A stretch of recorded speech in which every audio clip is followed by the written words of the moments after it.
is the collision of common sense and comedy. This is Defenders Live.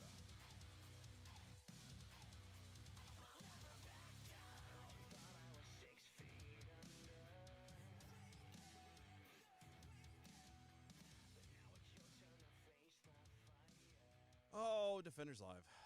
Another week, another grand time, another people. There's so much going on.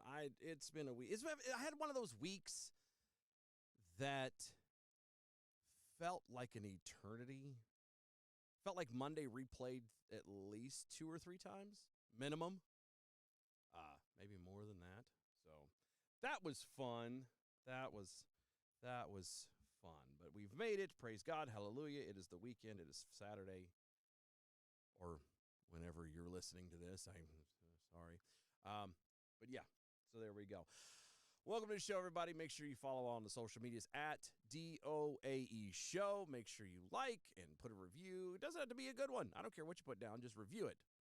Because oddly enough, it makes a difference. It helps out. And the more people we can get listening to this again, get the audience back up again, the more I can do, the more we can grow. And it'll all be because of viewers like you. Okay. So tonight I got a special guest, some very, very dear friends of mine who I actually would not be married if it wasn't for me. And yes, I'm taking credit for that. They are very dear friends. They are the hosts of Coupled in Faith, Brent and America Altman. I don't know. They've been doing this for a little bit, and I thought it would be nice to have a slight change in the direction of the show, at least for a moment, to kind of have a break for, those of you that are of faith. It's kind of tough living in America today. There's so much crap going on. And even if you're not of faith, like it still affects you. And maybe that there's something that, you could learn to, help make it through the crap that is American life. So without further ado, Brent and America, welcome to the show. Hi.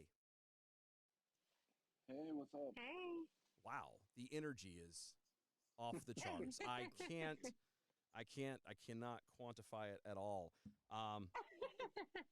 Thank you guys for coming on and hanging out. So I already know what's going to happen, and this is completely show unrelated, but I know, and you should know this is coming to America. Everybody heard me say your name is America. I want to get it cleared up now, because I know people are going to ask this later on down the road, whether live here in a little bit through tweets or whether in comments afterwards when they get around to listening it. Please explain for the audience your name. It is your name, correct? Yes, it is my name. So there really is no great explanation for it, except for the fact that my parents said they were thinking of baby names. They knew they were pregnant with me. They were going to a furniture store. It used to be called the Old America Store. And my mom had not liked any of the names that my dad had said for a girl. And he looks at the sign and he says, what if we named our daughter America? Kind of as a joke at first. And then my mom absolutely loved it. And so they decided that if they were going to have a girl, it'd be America. And if they were going to have a boy, it would be Stephen. Instead of my parents having a son named Stephen, I married a Stephen. Because actually, Brent's first name is Stephen. It's funny when so we're going to name our daughter America. And if we have a boy, it's going to be Stephen.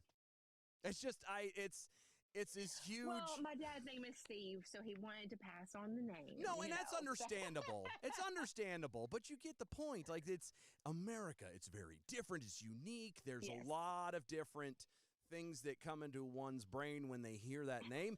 And then you have Stephen. It's just, it's different. It's a weird little dance. I think it's cute. But there, now we got that out of the way. It's all been solved, all been done. Tell us about your show, Coupled in Faith. Start from the beginning. Whose idea was it? How long did it take you guys to decide you want to do this? All of it. Start from the beginning. Regale us. Well, it was all just kind of the we both had been having this, I guess, epiphany or word from God, and we were both talking about one day we came together and we were like, I've got an idea, and I told America, and she's like, well, I've been having that same thought, so I've been wanting to do a podcast too. So we were like, okay, let's do it. Um, Basically, got all the equipment and everything, and through help from family and things like that, and we figured that the best thing to name our podcast would be because we are a couple and we're both of the same faith, and we do it. Faith revolves around our relationship so much, and it's the only way really to have a good, healthy Christian relationship is have God be in the center of it. So we wanted to be coupled in faith. Gotcha. Yeah, and just to kind of get some background for me, I've been in radio before. I was in radio for about 4 years, off and on, anywhere from something that was just a podcast or being on live. I was a host of a show for a while, so I already kind of had the background, and Brent kind of knew that. And so he was like, hey, what do you think about getting back into that again? And we were super excited about it. We started in August of last year. We had just had a new baby back in March before then, so it's been a little rocky trying to stay on it. We have not recorded something since October, unfortunately, but we are trying to get back into doing that and trying to get back on social media and kind of promoting the show. We had a lot of, not really guests on the show, but people who had sent recordings and things like that. Mm-hmm. And so I know it was touching people, and we want to get back into doing that and reaching people again. We feel like God's got something laid on our hearts, and we just want to spread that word out. We are living in really crazy, scary times, and I think everyone is searching for something, and we just want them to be led back to Christ when it comes to what they're searching for. Nice. So, like I said, this is something that you guys do. Just kind of, it was kind of laid on your heart. What if you had to put a single goal? And I mean, obviously, trying to help people, to Christ is a good one, but it's also kind of broad. Like if you could pick a specific goal that you feel, and it doesn't have, y'all don't have to share it, as far as, have the same thing, but like if you had a single goal for this show, what would you hope that you could achieve with it? A little bit more specific than, do you have anything? If you look at, some of the big time pastors and things like that, they have these mega churches. I'd love to be able to do something like that. No, not really. I don't want that on my shoulders. I'm good. I often joke, as far as the Joel Osteens and stuff out there that, I don't really, there's a lot of things that they say that I do not line up with and do not agree with. But we definitely have a goal of reaching people, just kind of, just helping people in their day-to-day lives. I mean, people listening on the podcast or anything, they can go through their life, hopefully see that we're a couple going through all the same turmoil and same, trials and tribulations that people go through every day. And we can, use our faith to get through it, and hopefully just kind of encourage people to use faith to get through their daily lives too. Yeah, and we're very knowing that not everyone has the same faith as us. We've had people who don't have the same faith as us even listen to our show. Yeah. So our show is not based on just wanting to reach people who are Christians and who are faith-based. Yeah. Even though we named our podcast Coupled in Faith, as a cross on, it's very obvious that that's what it is. But we had this hope that we wouldn't be unreachable to unreached people. Does that make sense? Yeah. So we have a form of wanting to love everyone and be as open and honest as possible. We went through a lot with church. Mm-hmm. We went through a lot with our marriage just in the past 2 years of being married. We have only been married 2 years.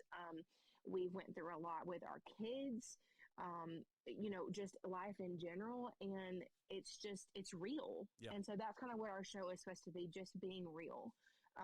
Brent actually designed our whole design himself, and that was kind of his vision. He wanted it to look like it could be for anybody. It wasn't just about God, even though it had a cross on it. Like, it still wasn't like taking up the whole thing. He wanted it to be that anyone could listen to our show, and it has, and it's been awesome.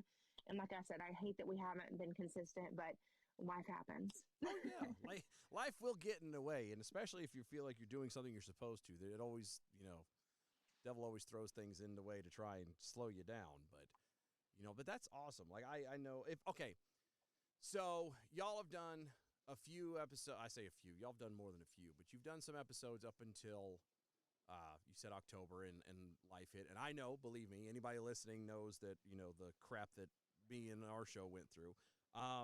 So it does happen. But of the shows that you've done, do you have a favorite? As in, if anybody is listening right now, I mean, obviously, my OCD and everything else requires me to start at number one and work my way up or down or however the list goes. But that's me. If somebody just wanted to jump in, or if you wanted to push one of them, which one would have been y'all's favorite, or the one you think went the best? I'd have to say the church to go or not to go show. It was the one that really. We were recording an episode. We had recorded the entire episode, and I went to go back and because we don't record live, I went to go back and kind of do some editing, finishing touches and all, and I was listening to it, and I'm just like, I'm not feeling it. Then all of a sudden, America said, okay, I've got an idea. Mm-hmm. She made a Facebook post that said, hey, why don't you go to church? And that was the I said, why do you or why don't you go to church? Yeah. And we had so many people respond, and it was mostly, honestly, people responding saying why they don't go to church. Different reasons of, I was hurt by the church. I was, I've been jaded by everything, and they responded back, giving us all these excuses pretty much. And it really touched us, hearing so many people that were hurt. Yeah. And this is the thing too, so I posted that, and within 5 minutes we had almost 15 comments. Yeah. It was so quick, and people were so quick to jump on it, and I just felt like the Lord told me to post it, and I did. And all of a sudden we got these comments flooding in, people commenting to each other, having conversations about why they don't go to church, how they were hurt, why they were hurt. And then I am getting private messages telling me why. So then I was like, you know what? Within an hour, I had 4 recordings, I believe, 3 or 4 recordings of friends of ours and people who I've just known, acquaintances on Facebook, send us in a voice clip as to why they don't go to church. And so I was like, we're going off of this. And we really just opened up our hearts and minds and listened to those people, and then kind of responded based on how those audios and what they said made us feel. Yeah. And I'm getting calls from my mom and my dad. Hey, we've got friends of ours who don't even go to church, who are going to church now because listening to your podcast not necessarily convicted them, but realized maybe what I've said about church and the people in it is not what I should have been focused on. Right. I should have been focused on being there for God and my relationship with him. Yeah. And so it was crazy. We had over 100 downloads in less than 24 hours. Nice. Yeah, see, that right there, to not quite go completely off topic for the moment, but that is I think the linchpin to faith as far as society goes right now. You know what I mean? It's everybody who isn't a Christian or who isn't a faith will sit there and be like, oh, you're trying to shove this down my throat, or you're trying to do this, or you're trying to tell me I can't, whatever.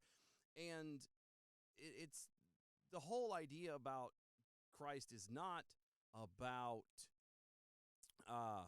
it's not coming from a do and don't kind of thing. It's not a thing of rules. It's not about it's not even about here everyone, I'm going to control everyone. It's about a personal relationship between the person and Christ, and that's it. And a lot of people are having a hard time, I think, parsing that, because if Christians did it the right way, then we would be more concerned about it. So it doesn't mean we don't stand up and say when something is wrong. And believe me, I've got a laundry list of stuff here to go over later that's all wrong. But there's nothing wrong with it. It's not about not saying that something's wrong. We absolutely should say when something is wrong. But at the same time, it should be about, making sure that I am where I need to be. You know what I mean? Because we're not perfect. We're all human. We're all, unfortunately of sin nature. We're going to screw up. We're going to mess up.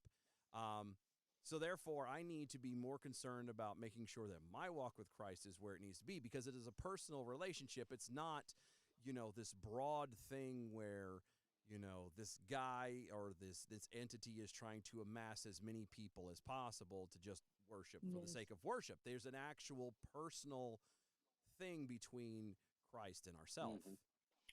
Well, and I think that's something that a lot of people now in this, generation I'm not used to being raised in,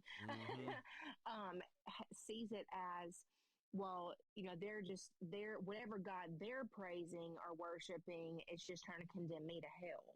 Right. And, like going back on what you were just saying about, working on your personal relationship with him, going to church is to feed you. Right. And a lot of times what happens is somebody who needs to be fed goes into a church, and this is where the church gets it wrong. They don't make sure that person coming into their home of a church is fed first before they're making them feed somebody else. Yep. And then we got a problem, because now we've got somebody with an empty cup trying to fill somebody else's. Yeah. And you just can't operate like that.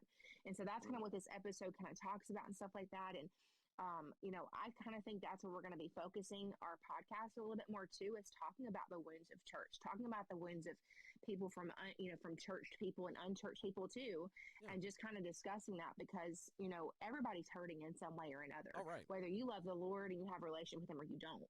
We just live in a cruel, sinful world, and it's not going to get any better until we go to heaven anyways. We know that. So let's just help each other get through this. Right. Because it's not going to get any easier. Hell, at this point, it looks like it's just getting worse. But no, that was yeah, for real. That was definitely one of my favorites as well. It's just because I think I've kind of wanted to do that similar thing with this show. I wanted to try and hit a point where, I think in society as a whole, we've lost the idea of what is right and wrong. Like there was a point, like when I was a kid, when we were kids, like when I was a kid, y'all were still younger than me, but when I was a kid, like there was a point where people around you would be able to at least agree as to what's wrong. Now, whether you could agree on how to correct it, it's a whole nother thing. That's usually where the arguments came in. But we could at least point at something and say that's wrong. We're at a point now in society where we can't even identify what's wrong. We can't agree that something is wrong. And that's what needs to get changed. We need to get back to that point to where that, one, if we have a disagreement, we're not enemies. Right. We're not enemies. We're not fighting against one another. We're fighting against, sin nature. We're fighting against things that, again, our fight is not against flesh and blood. Right. Our fight is against, spirits and principalities. It's not the same. Right. Yeah. And we've got to start looking at it from the angle of you're just and even from a non-faith angle. There are people who have been raised in different situations, just period. You know what I mean? Somebody who has been raised in New York City is going to have a completely different view in life and a completely different experience in life than someone who was, say, raised out in a country like me. Absolutely. You know what I mean? We're going to see things completely different. And if we can't learn to sit there and kind of go and maybe glean, and at least at the very least recognize that the other person's experiences are valid. That's what they went through. If it's not accepted and valid, then we're never going to be able to make inroads to be able to make and have any kind of peace, period. Absolutely. I completely agree. Yeah, I mean, you're going to go through different life experiences, too. And some of it's living, like you said, in New York and the South, it's two different things. You're not going to have the same experience and seeing the same things. Right. Just as somebody who has stayed in one place their entire life and never ventured out anywhere else. And a lot of people do that. A lot of people stay where they are in their home and they never go to other states. They don't see other things, don't see other ways of life. And this is something I learned a long time ago in all the mission work I did. I'm not saying that, all other religions are that are right. I'm not saying that. But everybody's got a piece of the puzzle. Everybody's got a piece of it right. Right. And this is the thing, is just because it's different than the way you were raised and what you were raised to do doesn't make it wrong. It might just be a different cultural difference, Yep. a religious difference, Yeah. a upbringing difference. All the things I have seen in other countries, they label it as, okay, let's just say Muslims. Yeah. In the countries I've been to, they label it as being Muslim, but really, if you get to the root of what they're talking about, it's Christianity. They just don't know it. Right. They've been so warped by what they've been raised in, the culture they've been raised in, they don't even know what they believe anymore. Right. So, if we could just sit at a table and all talk and have conversation, listen to each other and hear each other out, this world would be so much better. I so want to do a show like that. I want to do something to the angle of getting a bunch of different people constantly and just sit around a dinner table and actually eat food and have discussions like that. Yeah, that would be awesome. That would be awesome. so good. Yeah, just kind of hit on what America was saying is, in the Bible it tells us that our moral code and the original morals that we have, especially, it was written on our heart in the beginning. And I think a lot of religions, they have that same moral value and that same, written on their hearts in the beginning, but through things getting twisted and things like that, through cultural differences, they've changed it a lot. Yeah. And, like you said, the root of it is God.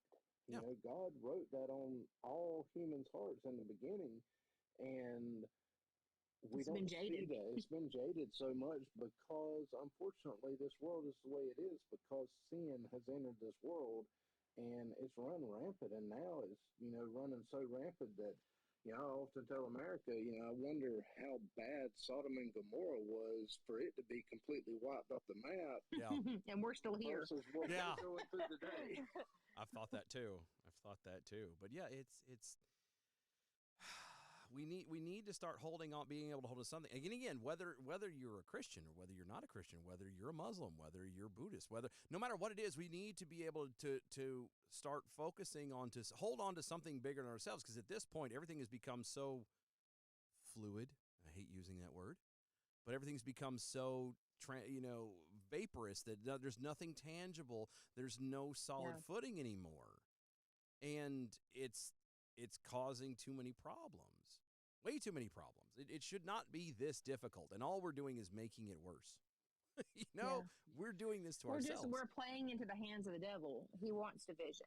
He wants us to be, right. Divided. He doesn't want us to be arm in arm with each other. That's his whole plan and scheme, and we're literally just playing into the hands of it. Right. And it's hard to do, especially when you go on to something like, say Twitter or some other place where you're genuinely trying to keep facts straight. You're trying to have actual conversations, et cetera, which you're an idiot if you're trying to do that on Twitter, but I digress. You're trying to actually maintain and be civil and everything else, and it's really hard to be in a place like that when people are just lashing out at some times just for the sake of doing it. I've really had to kind of step away from it because I used to like to get in there and tussle and argue and blah blah blah, but it just got to a point where it's depressing. Because no matter what you try to say, no matter what kind of proof you have, no matter what kind of logic you use, even if you use, and I've done this before, matter of fact, I did this a couple weeks ago, you use the exact same logic that someone else is using to get everything wrong, and you poke a hole in what they're saying with that same logic, then suddenly they don't know. It just gets maddening. And we need to get back to a point where we have a better understanding of truth.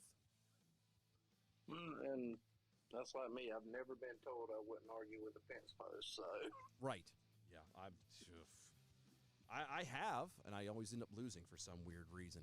Anyway, Brent and America Altman from Coupled in Faith podcast is hanging out with us on the show. There is still a lot more to come. We're going to actually get into some articles that I found that are going to make some heads explode.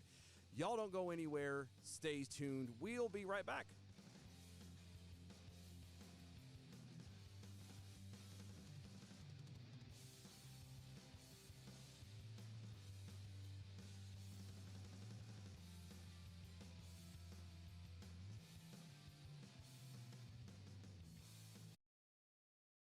In today's troubled world, our USA Armed Forces stand ready to protect you, your family, and our American way of life. When veterans return to civilian life, they deserve your recognition and support. You can help put vets to work by donating your car, truck, or van to Patriotic Hearts. Your donation will directly support programs to help vets find jobs or even start their own business. Donate today for fast, free pickup of your vehicle, running or not.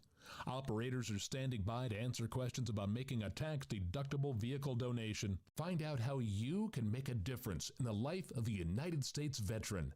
Call 800-209-6482 for 24-hour response. Call 800-209-6482. 800-209-6482. That's 800-209-6482.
This is Defenders Live.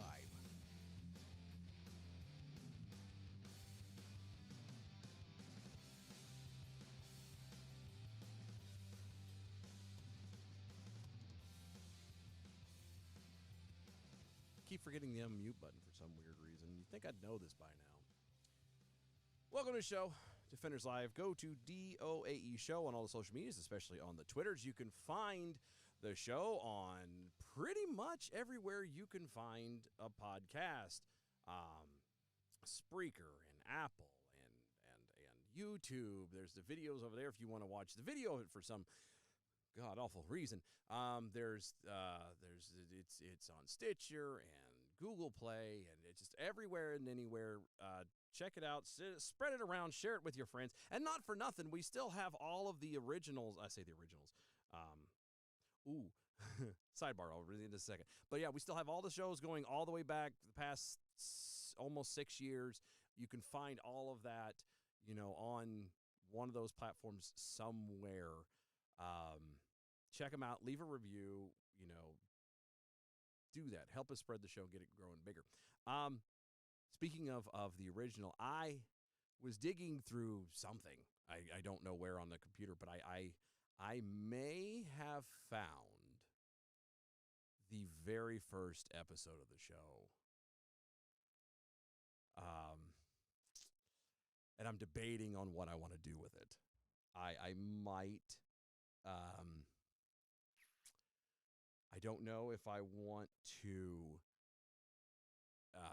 make it a subscription type thing, because I'd like to do some stuff. I don't know if I just want to throw it out. I'm gonna need to see the cringe on that. Well, I don't have the video. The very first one is not video; it's only audio. Listen, it's probably cringy enough without the visual. Oh yes, it is. It is so bad. It's so bad. It's be like, for $5 you can see the original show. Right. Do you want to know the very first episode? And not for nothing, after it's over with, I will even supply you with Jonathan Dunn's information, so you can get a hold of him and say, what in the hell were you thinking? Because he was the one who green-lighted us. So yeah, I don't know what I want to do with it. I found it. I'm sitting on it. I'm debating. It's so bad. Anyway, You need to do a reaction video to it. Oh my gosh, double screen it, you on one side and on the other. Yeah, I have to play the audio and just let it roll. I might do that. Just have me talk. Or I don't know. I might do that. I don't know. So many different ideas, and I want it to be good. We'll figure it out as it goes. But anyway, we are joined tonight by Brent and America Altman from Coupled in Faith. Very dear friends of mine. Again, I would argue that if it wasn't for me, they wouldn't be married. However, I'm obviously not the only person who can sign up for the United Church, whatever, and get pastoral privileges that way. So I guess I wouldn't be the only one. But listen, did we ever get your credentials on that? Are we actually legally married? yes, you are legally married. Because, well, I guess Darn. we'll find out. We'll find out if one of you ends up in the hospital or something goes down. I don't know. You try to claim insurance or something. I don't know. We'll see then. But yeah. So they're hanging out, and we're going to go do some stories because it's going to be fun. I have a couple of them here that are going to make your heads explode. An amendment to a proposed law in California would make a child's gender choice part of their welfare and punish parents who don't affirm their decisions. The amendment. The amendment. We're starting on a high note here. Yeah, we're diving in quick. The amendment was added to California's AB 957, which already passed the state assembly and will go on to the Senate.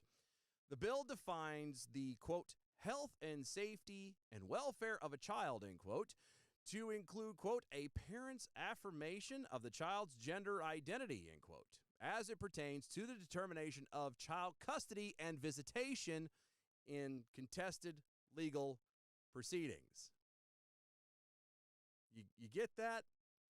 That means that in a divorce situation, if a parent wants the ability to be able to spend time with their child, and their child has been, for lack of a better way of putting it, corrupted into thinking that they are something that they are not, and the other parent doesn't agree and doesn't affirm this, then they don't get to spend time with that child.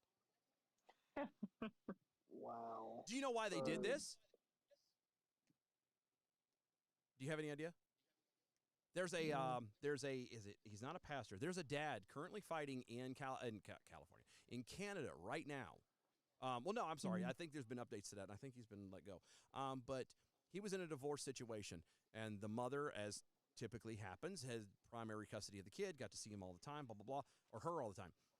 Or was it a he? Anyway, I get it. It gets confusing. Anyway, the child has decided that they are not the gender that they were born. And I can't remember if it started out as a boy or started out as a girl, or it is an actual boy or girl biologically, but they've decided that they're the opposite. And mom is all behind this, pushing for blockers and everything. And dad, obviously, who's now divorced from mom, is like absolutely not, fought against it, ended up in jail because he was not going along with the stuff and everything else. I have to go look at the update on it because I believe the trial is over with. I think he's been let go. I think everything, at least to that part of, him being incarcerated and everything is fine, but he's still fighting it. It's still a very ugly thing going on. And all that California is doing is trying to get in front of that now. Because eventually something like that will happen, if it hasn't already. And they're trying to, get in front so they can say, no, you don't have a choice and a rule in saying any of that. So, awesome? Maybe in this situation, they should just let the kids emancipate themselves and just be free to be in the real world and get a taste of it. Well, I mean, if my brain says if a child, and that's what they are, children, have the ability to make such a life-altering decision at these young ages. Make an adult decision. Right. Then why should parents be held legally responsible to take care of them? Yeah, I completely agree. I know it sounds so harsh, but I mean, it's along the same lines when it comes to abortion. If a woman has the full and total right to decide whether or not an unborn child lives, and regardless of the father, then the father should not be held financially responsible, ever. If he walks away and says, I don't want to do anything, then there should be nothing legally binding to make him have to, be responsible. I can't disagree with you. Well, my question is, at what age are they doing this? At what age are they starting this? Because what is it? UNC up in North Carolina, they're doing As young as 2. as young as 2. Yeah. Yep. Yeah. So I mean, if we've got a 16-month-old and she don't know if she likes ketchup from one meal every night. So, I mean, how is she going to choose her gender at that age?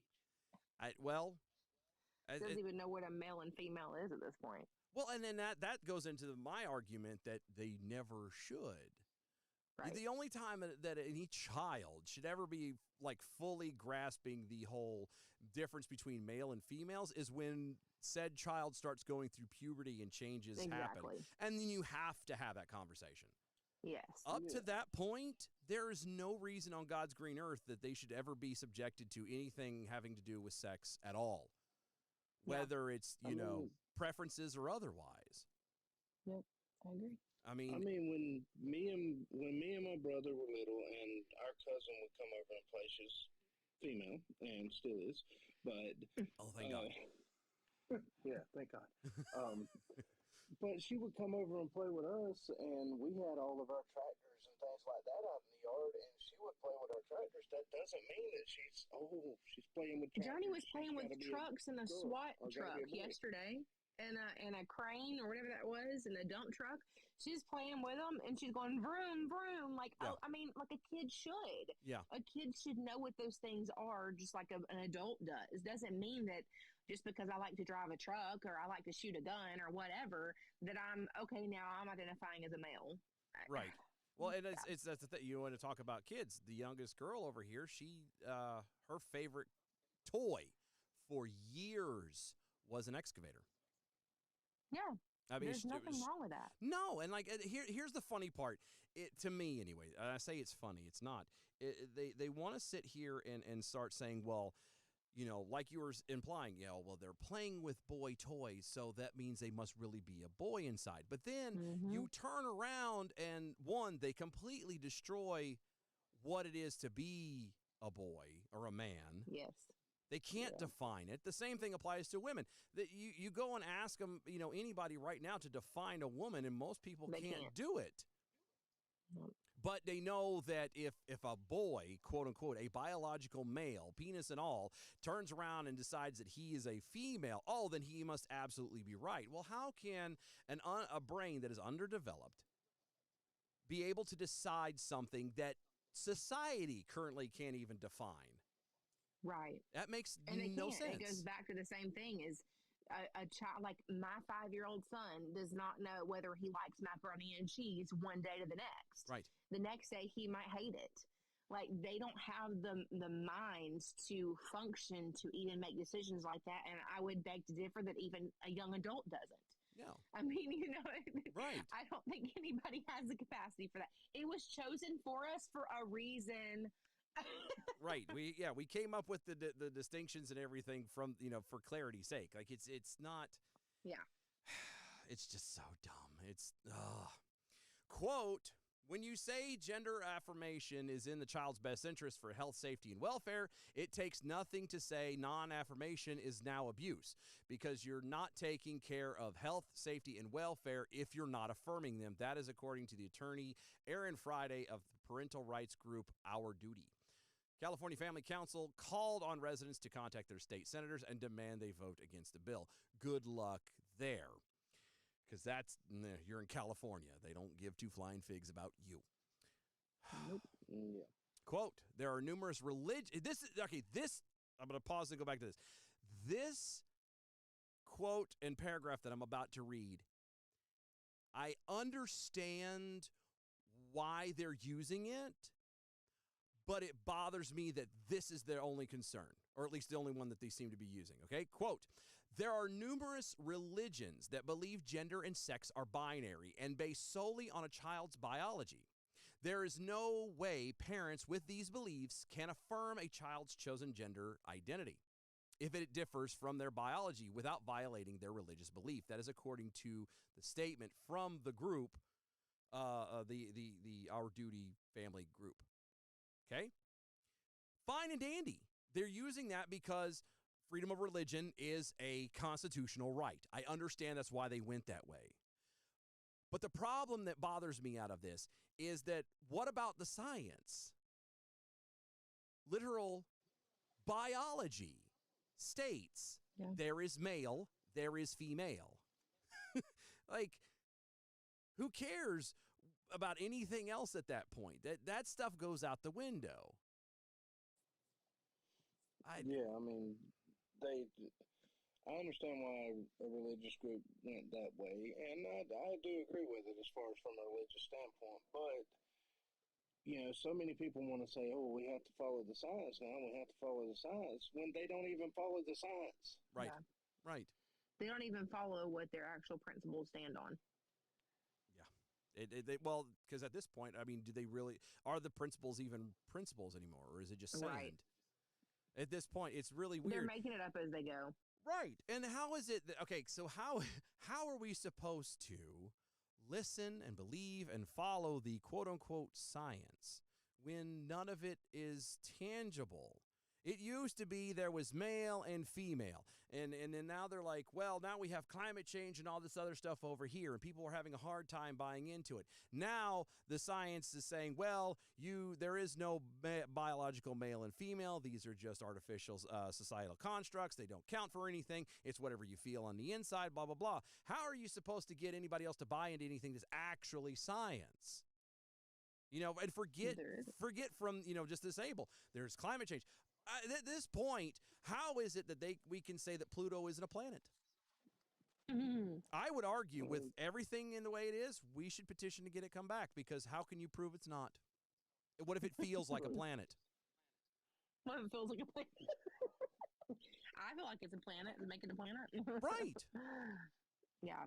Well, it's like, the other night I was watching Pirates of the Caribbean with the kids, and they always talk about on that movie, you got to follow the code, Jack. You got to follow the code. And then there's the little joke in there of, well, it's more of a guideline now. Mm-hmm. So, I mean, that's basically the way they look thing. at science now is, it's more of a guideline. Yeah. If it doesn't say what we want it to say, we'll just switch it over to this. Yeah. Which... And this is the thing, like, when we were, or at least when I was younger, and I know y'all too, I knew people were gay. I knew there was cross-dressers. Yep. I knew there were drag queens, but they were just dressing up to be something they weren't, and they knew they weren't. Yeah. This wasn't like, oh, I'm claiming to be a female, but I'm a male, or I'm claiming to be a male because I'm a female. That wasn't, not that it wasn't a thing, but it wasn't televised. And this is the huge problem with it. It's the media that's grabbed onto this and hanging on to this and hanging on to the basically coat strings of this and trying to make it a real issue. And honest to God, I think it's a lot smaller than we think it is. Yeah. I think the media is making it so much bigger and flamboyant than it actually is. Yeah. No, they're giving power to something that has, if it wasn't for social media and if it wasn't for the internet, it wasn't for all this other stuff, it would have no power. It would be like it was when, like you said, when we were all younger, where, yes, there were people who did it, but that was it. Right. They were, depending on where you lived in the country, they might be ostracized, but for the most part, you were just left alone and thought to be as a weirdo, and that was it. Yeah, exactly. So, the old saying, you tell a lie enough, it becomes the truth, and that's basically what's happened. And that's also something we're having to really combat against is with, as far as our faith and as far as the Bible goes, so many people take stuff and twist it in the Bible and, make it mean. I mean, I saw a guy the other day say that, Jesus affirmed homosexuality, and because when he told Lazarus to come out of the tomb, he said, Lazarus, come out. That is such a far stretch. That's I was going to say, that's a reach that I don't. It's such a reach. But that's the thing. That's what, then somebody comes back and saying, oh, yeah, you're so right. What? Yeah, okay. Oh, dear Lord. Oh, I heard it. It was on TikTok. It was somebody talking about it. It's a pastor from California. And shocker. Yeah, here comes Callie coming in again. Geez. In for the win. Well, win is a loose term there. Oh, dear Lord. See, and we can take it, the faith thing into the homosexuality world. Like by biblical standards, it's not a surprise. The Bible says that homosexuality is a sin. But the fact of the matter is that we harbor on I say we, most people, there seems to be this strong harboring on the whole, well, you're a homosexual, so you're a sinner. Da, da, da, da. Newsflash. Every single one of us is a sinner. Every single one of us has a demon that we all have to deal with. Some of it is lying. Some of us have stealing. Some of us have lust. Some of us have gluttony. Some of us have, homosexuality. Everybody has a different one that we have to deal with. Everyone has something we have to deal with. And to sit here and to point at just one of them and say, no, that's obviously a sin is crap. That's why I meant when I said, if we start focusing on what we're doing, where we're messing up, where we're not getting things right, then let everything else kind of go on its own. It's not that difficult. Fix your problems. Clean your house before you talk about someone else's. Take the plank out of your eye before you worry about the splinter in someone else's. And nobody does that anymore. It's one of my nobody's real anymore. No, dear God, no. And then to turn around and expect people, as a person of faith, to throw your viewpoint from that onto the rest of the world is actually wrong. I look at it from the angle of this. Everybody on planet Earth is playing a board game. Okay? Everybody. They're playing a board game. Okay? I'm over here, and this is just analogy purposes, over here in the Christian, I'm playing Monopoly. Okay? This homosexual over here, or anybody for that matter, who's not saved is over there playing whatever, Boggle, Trouble, sorry, Chutes and Ladders. You fill in the blank, whatever you want to do over there. I can't sit there and look at them and tell them they're playing the game wrong because they're not playing the game the way I'm playing. They're not even playing the same game as me. So I have no right to tell them they're doing something wrong. I need to be focused on my game and what I'm doing. Now, if they come over and they get saved, i.e. come over and play the game with me, then they now have to abide by the rules of that game. And I can then say, no, that's not how we play. You can't, roll 3 doubles in a row and skip going to jail. You have to go to jail. That's part of the rules of the game. You have to do this. If you're not going to follow that, then you need to go somewhere else. Do you know what I mean? And see, and that's where I've had a lot of issues with like social media and stuff, because I have not had encounters with people about my beliefs, necessarily people who don't believe the way I do. It's the people who claim to believe the same way I do and then are basically making a mockery of God's word and living a totally different way than what the word says and making the word their own and making their own game, so to speak. Right. And honestly, me and America, we both have had the issue of, going to different churches and going to different places and all, and seeing how different denominations and things like that, they take and, when one part of the Bible says this, and they completely have it different ways. Yeah. We both are of the belief of, well, if it's said in the Bible, there's a reason why God said it the way he said it. Yeah. And a lot of times you do have to go and dive into the hermeneutics of things and see it in the original text and all, because, that's like now people are saying, oh, well, it doesn't technically say in the original Hebrew and all that, it doesn't use the word homosexual. Yeah, it doesn't use the word homosexuality. That was actually added, people say, like 1948 or something like that. Right. But if you go back to the original Hebrew and look at it, it says man in bed with another man. Yeah. Man's not supposed to lay in bed with another man as he does his wife. Yeah. So, yes, it may not say the word that mankind has created. It may not say our English word of homosexual. Yeah. But it does say man in bed with another man as he lays in bed with his wife. Pretty clear. Right. It's the whole arguing semantics of it. And in somebody who's not going to be educated or who's not going to actually take a dive, i.e. most folks on social media, then, it works at that point, because if you have that little bitty nugget, nobody's going to go back and go, oh, well, and it's not worth arguing anymore. It's so stupid. People need to focus on themselves. If you're a person of faith, worry about your relationship and your walk with Christ and how you're doing things, and that's all you need to worry about. If you're not of faith, then don't worry about what other people are doing. Don't worry about how they view things. Don't worry about anything. Worry about you. Stay in your lane and shut up. That's about how I'm at it.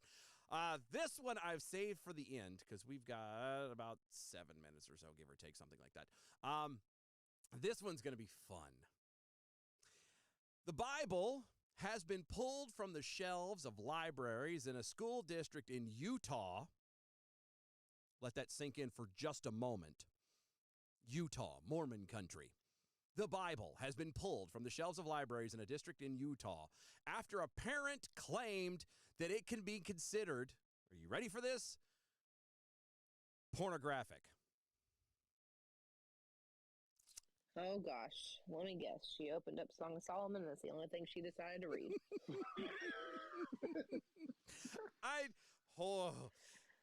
Elementary and middle school students in Utah's Davis School District, located north of Salt Lake City, will no longer be able to find the Bible at school libraries after a district review committee decided to make it only available at high school libraries.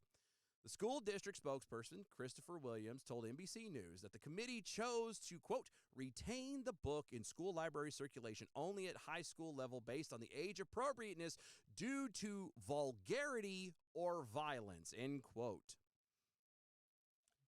The decision came after a parent upset by a recent state law designed to keep, quote, pornographic or indecent, end quote, materials out of school, filed a complaint against the Bible. So basically, this is just somebody who's just being a douche to be a douche. Yeah, they're just pissed off at the world. Well, how dare you take away these books? No, so we're going to do it. Quote, I thank the Utah legislature and Utah Parents United for making this bad faith process so much easier and more efficient. Now we can all ban books, and you don't even need to read them to be accurate about it. Heck, you don't even need to see the book, end quote. Okay? Quote, incest, onanism, bestiality, prostitution, genital mutilation, fellatio, dildos, rape, and even infanticide, as the complaint continued. You'll no doubt find that in the Bible under Utah Code subsection 761020 blah blah whatever. Has, quote, no serious values for minors because it is pornographic by our new definition, end quote. Another person has already filed a complaint to put the Bible back into circulation at all school levels, not just at the high school thing. The controversy in Utah followed a host of complaints around the country after sexually explicit books being available in school libraries, and this has prompted drives from conservative lawmakers and parents to remove the content. Blah, blah, blah, blah, blah, blah. So, in Utah, again, Mormon country, you can't have the Bible in certain school districts, or in a school district under high school level. And all because they just wanted to be a jerk. I mean, that's all it is. So basically, I'm taking my ball and going to the house, and nobody can play with it. Yeah, well, yeah. It's the whole you're losing at chess, and so what do? You knock all the pieces off the board. That's what this was. Yeah. It's I don't get my way, therefore I'm going to make sure that nobody gets to have it. And it's the same thing as and I don't have all the details on this. I'm speaking purely from a quick glance, but it's like how they're trying. Obviously, it's in California, I believe, that they're fully recognizing the Satanic Church as a religion and all this other stuff. Why? Because, well, it says freedom of religion, and so the state can have it's all blatant. It's all there to be a jerk and everything else. So yeah, welcome to Life in America 2023. Well, this is the thing, you've had so much, and, the Constitution does say we have freedom of religion. We have a right to worship whatever we want to worship. But this is the thing that I've found so much is that whenever things go against homosexuality or whenever things go against, anything like that, you always hear the negative coming from people saying, oh, well, Christians are bashing homosexuality. Christians are doing this. Christians are doing that. You never hear, oh, Mormons are doing this, or Muslims, or Buddhists, or anything like that. It's always Christians are made out to be the bad guys. Yeah, and in this society, nobody knows what a real Christian is because nobody knows what even a man or a woman is. Anyway, thank you guys for hanging out with us. We appreciate it. Brent, America, we love you guys so much. Is there any way that anybody can find you where? Real quick. On Facebook at Coupled in Faith, and you can find us on anywhere you can stream podcasts. All right, guys, thank you for hanging out with us. Go follow them. They're amazing. Love them to death. I really do. We'll see y'all next Friday or Saturday. Bye. Bye.